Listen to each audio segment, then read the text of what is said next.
Hommage à un grand philosophe africain maintenant, le Camerounais Fabien Ebousi Boulaga, à la une francophone du 64 minutes.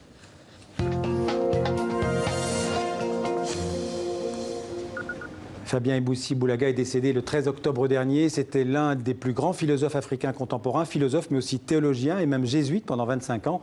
Pour évoquer cette grande figure intellectuelle de l'Afrique, un autre philosophe, Kasereka Kawa-Irei. Bonsoir. Bonsoir. Vous êtes avec nous donc dans le 64 minutes. Vous êtes vous-même professeur de littérature francophone d'Afrique et des Antilles, je crois, à l'université d'Ottawa au Canada. Alors dites-nous, qui était Fabien Ebousi Boulaga? Si vous deviez résumer en quelques phrases, qui était ce philosophe camerounais?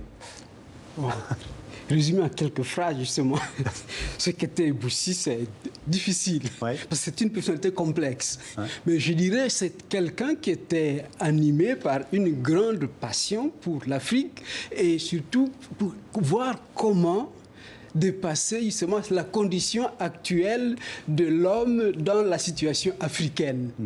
Et à partir donc de cette réflexion qui part des processus d'aliénation par la colonisation, il essaie de réfléchir comment sortir de là et surtout essayer de fonder cette pensée, une pensée africaine qui puisse projeter l'homme africain. L'homme africain justement vers un avenir meilleur.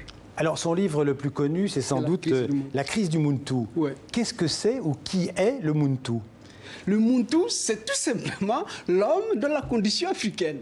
Voilà. C'est ça le Muntu, justement, là. Et tout, évidemment, le Muntu, je dirais, c'est cet homme souffrant, justement, qui a connu la colonisation, et puis après, on peut dire, qui a connu aussi les dictatures, ainsi de suite. Donc, et c'est là qui est au centre, justement, de cette pensée d'Ebousi, c'est comment lui redonner sa dignité. Ouais. D'où vient ce mot Muntu? Ah, ça vient de langue bantou, comme on dit, justement, là, les langues bantou, et qui ont comme, pour dire, le Muntu, c'est l'homme, et puis le Kitu, c'est la chose. Donc, c'est de là qu'il a tiré tout simplement ça. Alors, je disais, il a été jésuite, hein, Ebousi Boulaga. Ouais. Il était hanté par la question de Dieu, par le message fraternel du Christ, c'est-à-dire l'homme, en fait, face à son destin et face à Dieu. Ouais. Et comment il a répondu à ces questions? Difficile question. C'est difficile justement là. Ouais. Et là, il faudrait lire justement son livre Christianisme sans fétiche. Voilà, qui est son autre grand livre. Son autre grand livre justement, Christianisme sans fétiche, qui... Question assez difficile dans la mesure où Ebousi a fini par justement quitter le sacerdoce. Il a été jésuite pendant 25 ans. Pendant 25 ans, et puis, comme après avoir réfléchi, en fait, il s'est rendu compte que le christianisme d'imposition, comme le disait, c'est le christianisme qui vient avec la colonisation, avec les missionnaires, qui viennent imposer justement une manière d'être et qui prétendent être le seul chemin d'accomplissement de l'être humain. Ouais. C'est ça tout le problème. Ce qui ne veut pas dire qu'il voulait se débarrasser du christianisme. Il voulait revisiter le christianisme. Effectivement, en fait, il revisite le christianisme. Et dans la première partie, il montre les mécanismes d'aliénation du christianisme. Et dans la deuxième partie, c'est la partie christologique, il montre aussi des possibilités de recréer un christianisme africain. C'est ça qu'il veut, en fait. On peut dire qu'au centre de la pensée d'Ebousi, c'est une philosophie, une théologie de la détermination et de l'autonomie de l'homme africain. Oui, parce qu'on l'a dit, il a beaucoup réfléchi sur le pouvoir, sur la domination coloniale. Donc il voulait, d'une certaine manière, libérer les Africains du carcan mental, psychologique, politique, économique représenté par la colonisation. Et ce que j'admire, justement, chaque fois, dans chacun des livres d'Ebousi, la crise du Muntu, ça finit par l'évocation de l'initié. Le philosophe est perçu sous l'angle de l'initié, qui sort de la réclusion en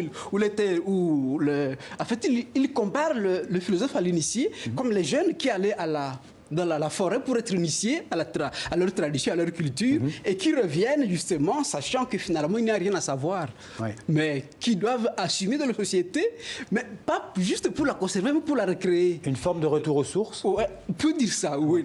Et dans le christianisme sans fétiche, on retrouve le même processus. D'abord, il commence par dire, dès le début, il dit, pour une société vivante, on ne peut pas opposer son passé à son présent. On ne peut pas. Si on devait retenir une seule chose d'Ebousi Boulaga, on pourrait dire que c'est vraiment le philosophe de la décolonisation. C'est celui qui a pensé le mieux et le plus la décolonisation des esprits. Oui, Des savoirs, de l'art. Vous savez, Eboussi, j'étais assez proche d'Eboussi. Alors, ce qui était complexe, c'est ceci. Il était ami de quelqu'un aussi de qui je suis très proche, qui est l'autre philosophe Mudimbe, oui, qui est aux États-Unis. Alors, Eboussi me disait, mais Mudimbe est allé très loin dans la décolonisation de l'Afrique. Et Mudimbe me disait, mais il n'y a pas d'autre qu'Eboussi. Donc, c'est difficile de dire, mais je crois qu'effectivement, et ce qui caractérise Eboussi, justement, dans cet aller très loin, c'est qu'il lui-même a vécu, justement, là, c'est sa pensée. C'est ça que je trouve très fort. Il l'a incarné. Oui, il l'a incarné. C'est vraiment... Moi, je dis toujours, pour moi, c'est quelque chose de... En fait, il est inspirant à ce point-là. Justement, dernier mot, il y aura un hommage demain à Paris, chez son éditeur. Oui, il y aura un hommage, justement, où on interviendra à deux, principalement, avec la philosophe Nadia Yala Kisukidi, et sera animée par une journaliste qui est Hartmann, je crois que comme ça. Mais merci en tout cas d'être venu parler donc de ce grand philosophe Fabien Eboussi-Boulaga sur le plateau TV5 Monde. Merci beaucoup.